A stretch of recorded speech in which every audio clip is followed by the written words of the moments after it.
Friends, आपका अपने channel अमन त्याग एजुकेशन में स्वागत है। आशा करते हैं कि इससे पहले की वीडियो और उससे भी पहले की वीडियो आपको बहुत ही पसंद आ रही होगी और ये आपके प्रिपरेशन में और आपके एग्ज़ाम के जो भी प्रिपरेशन आप कर रहे हैं उसमें सहायता कर रही होगी। तो बिना कोई टाइम गंवाए हुए स्टार्ट करते हैं। भारतीय राज्य व्यवस्था, भारत का संवैधानिक विकास, इसका तीसरा क्लास आज हम ले रहे हैं। तो देखिए, भारत की संविधान सभा ने वर्तमान रूप में राष्ट्रीय ध्वज को कब अपनाया था? तो 22 जुलाई 1947 को। राष्ट्रीय ध्वज कौन है ये आप हमको कमेंट सेक्शन में बताइएगा। झंडा तिरंगा 24 दिल्ली। आगे देखिए, संविधान सभा की प्रथम बैठक की अध्यक्षता डॉक्टर सच्चिदानंद सिन्हा ने की थी। ये आपका नोट्स है और ये बहुत ही इंपॉर्टेंट नोट्स है आपका। संविधान सभा की प्रथम बैठक की अध्यक्षता किसने की थी? तो डॉक्टर सच्चिदानंद सिन्हा ने किया था। लेकिन ये क्या थे? अस्थायी अध्यक्ष थे, अस्थायी अध्यक्ष नहीं थे, अस्थायी थे। नेक्स्ट देखिएगा, भारत का विधानसभा कब स्वीकार किया गया था? किसी भी चीज़ की स्वीकृति कब मिलती है? जैसे आपने कोई भी काम किया तो उस चीज़ की स्वीकृति मिलती होगी ना। तो जब ये संविधान जब भारत का संविधान बन गया होगा तो उसकी स्वीकृति भी मिली होगी।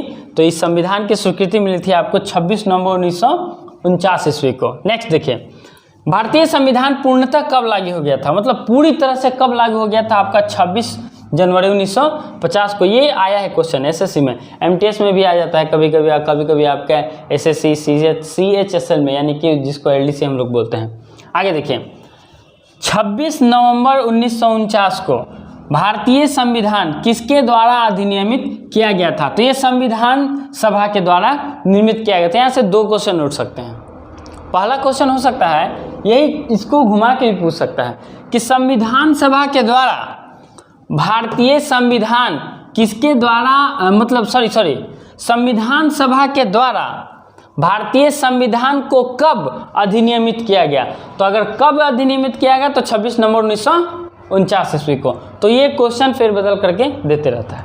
नेक्स्ट देखिए, जन गण मन को भारत राष्ट्रगान के रूप में कब अपनाया गया? तो 24 नवंबर 1950 ईस्वी को। कितने को? 24 नवंबर 1950 ईस्वी को। आपको पता होना चाहिए कि राष्ट्रगान 52 सेकंड में गाया जाता है। इसका टाइम है 52 सेकंड। ठीक है, राष्ट्रगान अगर किसी को याद है तो राष्ट्रगान के सम्मान में हमेशा खड़े होना है और अच्छे से गाना है। शरीर में कोई मूवमेंट नहीं होना चाहिए उस टाइम जब राष्ट्रगान बजता है। तो ये हमारा कर्तव्य बनता है कि हम उसको सम्मान दें और उसके सम्मान में कुछ देर खड़े रहें, एटलीस्ट 52 सेकेंड। भारत सरकार द्वारा अशोक स्तंभ को राष्ट्रीय चिन्ह के रूप में कब अंगीकृत किया गया, एडॉप्ट किया गया, उसको कब अपनाया गया?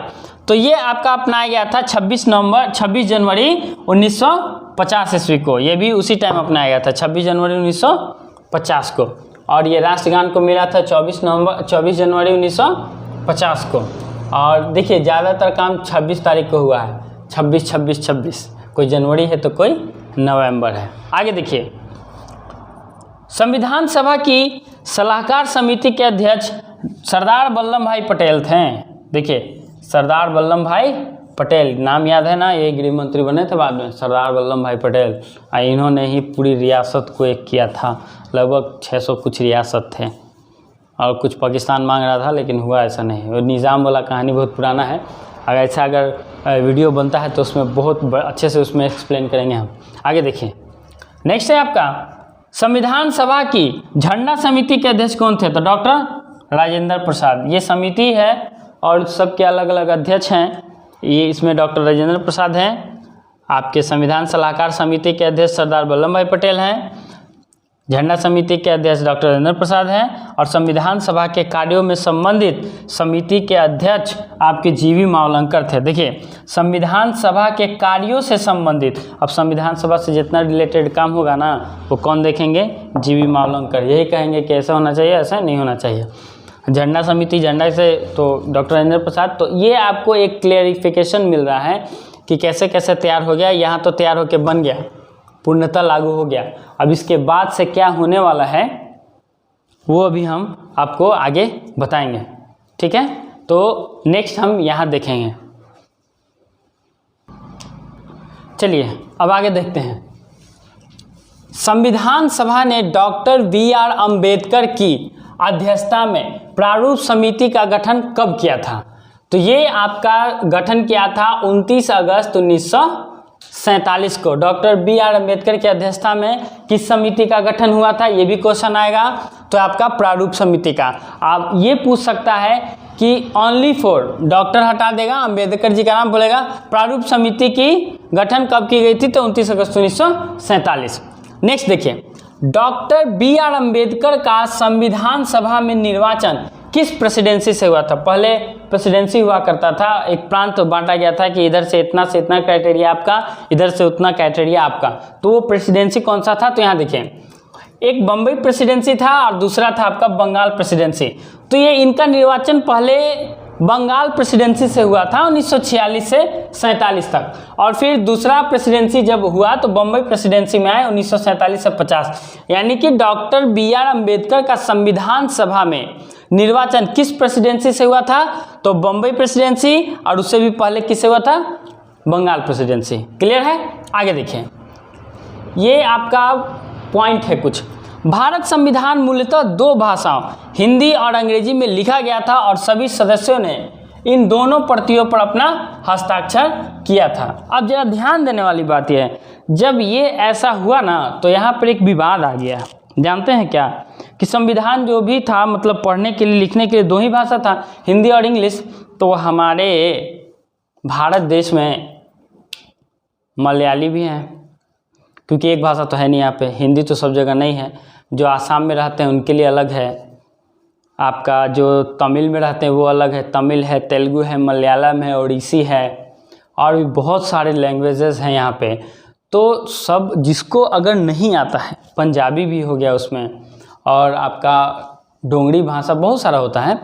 तो एक ध्यान दीजिए कि जिस बंदे को हिंदी नहीं आती हो, मतलब वो हिंदी नहीं पढ़ा बेचारा, तो मलयालम उसको बहुत बढ़िया से समझ में आता है, वो बोल सकता है उसको। अगर कोई बोल के समझाए तो वो समझ सकता है, तो वहाँ पे तो वो मात खा जाएगा। तो यहाँ से लेकर के कुछ विवाद हुआ था कि ऐसे कैसे हो जाएगा, तो फिर बाद में इसमें सुधार किया गया था। तो मूलतः ये 2 ही भाषा था, हिंदी और अंग्रेजी, और बाकी सब में भी हुआ कि अब ऑफिशियल लेटर है तो हिंदी में निकलेगा। अब जो पढ़ा है तमिल में तो वो कैसे समझेगा, है ना? क्योंकि इंग्लिश तो इंटरनेशनल लैंग्वेज था, मतलब अभी है, पहले भी हुआ करता होगा, उतना पता नहीं, बट इंग्लिश ज़्यादातर आदमी, मैकाले जब स्टार्ट कर दिए थे तो इंग्लिश की भी पढ़ाई होती थी। इंग्लिश सब जगह पढ़ाई होती थी, हिंदी सब जगह पढ़ाई नहीं होती थी। तो ऐसा हुआ कि जो तमिल पढ़ा है वो इंग्लिश पढ़ा है लेकिन हिंदी नहीं पढ़ा है, तो थोड़ा सा पहले दिक्कत हो जाता था। तो इसी पर बहुत सारा वाद विवाद हुआ, और भी बहुत सारी दिक्कत है। अब आप ही को उर्दू आता है, हम अंग्रेजी में लिख के दे दें, पता नहीं चलेगा क्या है। अब बोले आपको समझे, क्योंकि आप पढ़े ही नहीं है तो कैसे पता चलेगा। तो इस हिसाब से यहाँ पे थोड़ा सा कुछ गड़बड़ हुआ था, फिर ठीक हो गया। फिर पता चला कि ऑफिशियल लेटर आपका स्टार्ट होना शुरू हो गया हर लैंग्वेज में, जिस लैंग्वेज में आप मतलब सक्षम है। ठीक है, यहाँ देखिए। उसके बाद अब यहाँ से कुछ नोट्स है, इस पर बहुत मेहनत करके हम बनाए हैं, इसको देखिएगा। देखिए, अभी आपको पता है कि डॉक्टर अंबेडकर साहब ने ये प्रारूप समिति का गठन किया था, ठीक है। तो 9 दिसंबर 1946 को संविधान सभा की प्रथम बैठक हुई, जिसमें डॉक्टर सच्चिदानंद सिन्हा को अस्थायी अध्यक्ष बनाया गया। देखिए, ये हम पहले अभी कुछ देर पहले बता चुके हैं। तो अब देखिए, 11 दिसंबर 1946 को डॉक्टर राजेंद्र प्रसाद को अस्थायी सदस्य बनाया गया। ये 46 को 9 दिसंबर को बने थे अस्थायी सदस्य डॉक्टर सच्चिदानंद सिन्हा, और 11 दिसंबर 1946 को डॉक्टर राजेंद्र प्रसाद स्थायी सदस्य चुना गया इनको। संविधान सभा प्रारंभ 13 दिसंबर 1946 को वहाँ से प्रारंभ हो गया था। अरे मत कहिए, कहीं कहीं चूहा आ जाता है ना तो कूदना पड़ जाता है, गोड़ पे चढ़ जाता है। तो बहुत सारा अभी स्ट्रगल चल रहा है, तो पढ़िए उसी स्ट्रगल में। आगे देखिए, पंडित जवाहरलाल नेहरू द्वारा प्रस्तुत उद्देश्य प्रस्ताव यानी कि ऑब्जेक्टिव रेजोल्यूशन, ये भी हम पढ़ा चुके हैं, तो यहाँ पे कर दे रहे हैं आपको कंफर्म, जिसे 22 जनवरी 1947 को सर्वसम्मति से स्वीकार कर लिया गया। जैसे आपके फैमिली में कोई डिसीजन लिया गया होगा, आपने कुछ अपना ओपिनियन दिया वहाँ पे, तो सर्वसम्मति से आपका ओपिनियन स्वीकार कर लिया कि तथास्तु बच्चा ठीक हो जाएगा। चलो इसी पे काम करते हैं। आगे देखिए, 26 नवंबर 1949 को भारतीय संविधान अंगीकृत किया गया, यानी कि इसको अडॉप्ट किया गया, अपना लिया गया। जबकि 26 जनवरी 1950 को इसे पूर्णतः लागू कर दिया। अंगीकृत 26 नवंबर 1949 को और ये लागू कर दिया गया आपका 1950 को। अब देखिए नेक्स्ट है, अब डॉक्टर BR अम्बेडकर साहब की अध्यक्षता में प्रारूप समिति बना था, ये पता है। इसमें 6 अन्य सदस्य थे, 6 और सदस्य थे। तो इनका क्या नाम है? एक का नाम है N. गोपालास्वामी अयंगर। क्या नाम है? N. गोपालास्वामी अयंगर। दूसरे का नाम है डॉक्टर KM मुंशी। ओ मुंशी जी। आगे देखिए, तीसरा है BM मित्रा। बाद में इसके स्थान पर N. माधव राव आ गए थे, तो ये थोड़ा सा ध्यान रहिएगा। चौथा है अल्लादी कृष्णा स्वामी अय्यर। पांचवें हैं सैयद मोहम्मद शाहदुल्ला। और आपके लास्ट हैं डॉक्टर डॉक्टर नहीं है, DP खेतान। बाद में इनके स्थान पर TT कृष्णमाचारी आ गए थे। ठीक है, तो ये कुछ ऐसा हमारा भारत का संवैधानिक विकास हुआ। अब कैसे कैसे विकास हुआ ये आपको तो पता चल ही गया होगा। अब कुछ समितियां हैं, कौन कौन से हैं तो ये हम आपको बता चुके हैं। प्रारूप समिति, झंडा समिति, doctor Rajendra Prasad, doctor BR Ambedkar, तो ऐसे ऐसे थे। ठीक है, ये भारत के संवैधानिक विकास में ये प्रमुख समितियां और उनके कुछ अध्यक्ष थे। ये अब आपका भारतीय राज्य व्यवस्था का, भारत का संवैधानिक विकास का ये लास्ट क्लास है। ये आपका जो पूरा जो 3 क्लास हुआ आपका, ये आज का लास्ट क्लास है, भारत का संवैधानिक विकास, इंडियन कॉन्स्टिट्यूशन का। ठीक है, अब देखिए बहुत सारी समितियां बनी, तो कौन समितियां के कौन अध्यक्ष थे यहाँ देखें। प्रमुख समितियां और उनके अध्यक्ष।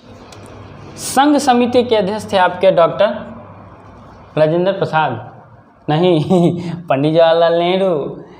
ये जो व्यक्ति हैं पंडित जवाहरलाल नेहरू, बहुत सारा समिति था इनके पास, इन्हीं के अध्यक्ष वो खुद हैं। देखिए, संघ शक्ति समिति के अध्यक्ष भी पंडित जवाहरलाल नेहरू है, संघीय समिति के अध्यक्ष भी आपका पंडित जवाहरलाल नेहरू ही हैं, और एक ठो राज्यों के लिए जो समिति बनाया जाता है वो उस टाइम पंडित जवाहरलाल नेहरू ही उनके अध्यक्ष थे। तो 3 यहाँ से क्लियर हो गया। संघ शक्ति समिति पंडित जवाहरलाल नेहरू, संघीय संविधान समिति पंडित जवाहरलाल नेहरू, और राज्यों के लिए समिति कौन थे? पंडित जवाहरलाल नेहरू। एकदम याद रखिएगा।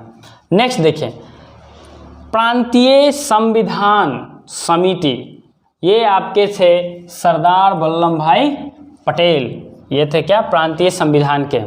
और इनका मौलिक अधिकार और अल्पसंख्यक संबंधित परामर्श समिति के भी अध्यक्ष कौन थे? सरदार वल्लभ भाई पटेल। जितने भी अल्पसंख्यक हो गए आते हैं ना, फॉरवर्ड, बैकवर्ड, अल्पसंख्यक, SC ST, उसी टाइप से ये भी है। अल्पसंख्यक हो गया, जो ज़्यादा जनसंख्या है, जो कम जनसंख्या है, वैसे। तो मौलिक अधिकार, जो भी आपका जो मौलिक अधिकार है, तो उस समिति के भी अध्यक्ष यही थे, सरदार वल्लभ भाई पटेल ही। अब देखिए प्रारूप समिति, ये आपको अभी हम कुछ देर पहले बताए हैं। डॉक्टर BR अम्बेडकर, 6 सदस्य और थे, तो उनमें से 2 सदस्यों का बदलाव हुआ था, उनकी जगह पे कोई और आए थे, उनकी जगह पे कोई और थे। नेक्स्ट है आपका प्रक्रिया नियम समिति, तो ये थे डॉक्टर राजेंद्र प्रसाद। और एक ठो और आते हैं संचालन समिति। एक प्रक्रिया हो गया, प्रक्रिया को संचालन कर दिए हमारे डॉक्टर राजेंद्र प्रसाद, दोनों वही किए थे, वही अध्यक्ष थे। अब देखिए ये जो क्लास है ये पूरी तरह से अब समाप्त हो गई मेरे हिसाब से, भारत का संवैधानिक विकास। अब जो नेक्स्ट क्लास होगी, जो नेक्स्ट टॉपिक होगी, वो हम आपको बता देंगे। तो आशा करते हैं कि आपको इस क्लास में मज़ा ज़रूर आया होगा, पढ़े होंगे, कुछ जानकारी होगी। तो धन्यवाद।